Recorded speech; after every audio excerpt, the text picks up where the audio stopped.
Another really common question that you've probably had out on the street, or maybe your friends at school or family members have shared this one with you, is the old, and they think they've really got something astute here. Tell me this then, who made God? I mean, how do you respond to that, Jason? Who made God? I actually had this question just recently. It was after a little outreach we did. Somebody walked up to me, and that was really good, Pastor, but who made God? I mean, God made everything, but who made God? And I kind of played with them just a little bit. You kind of put them in their place in understanding that, well, it's a nonsensical question. I go, well, what do you mean, who made God? Define God for me. Well, you know, it's God. I'm like, is God eternal?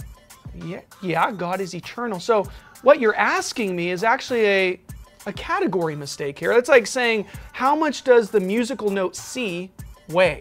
What does the color red smell like? Or taste like. Or taste like, Yeah. exactly. These are nonsensical questions. These are category mistakes.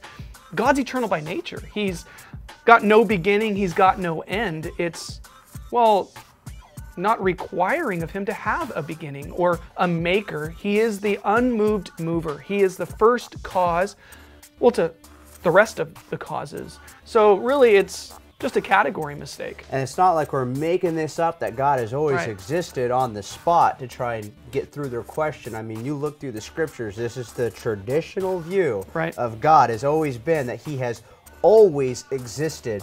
And atheists for a long time, they had no trouble with this concept of something always existing, not needing something that made it, because for a long time they believed that the universe that's right. has always existed.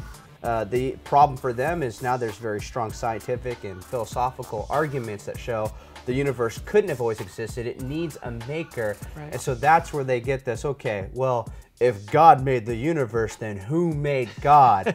But again, like you said, the category mistake. It's like asking for a round triangle, a married bachelor. Can you tell me how much 5 inches weighs? You know, what does green taste like?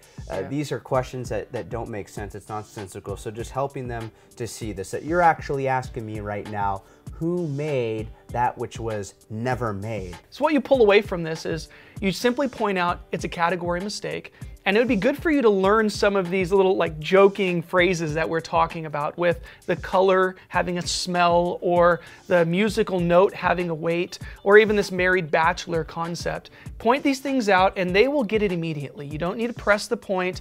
They get it really quick and you make your point very clearly.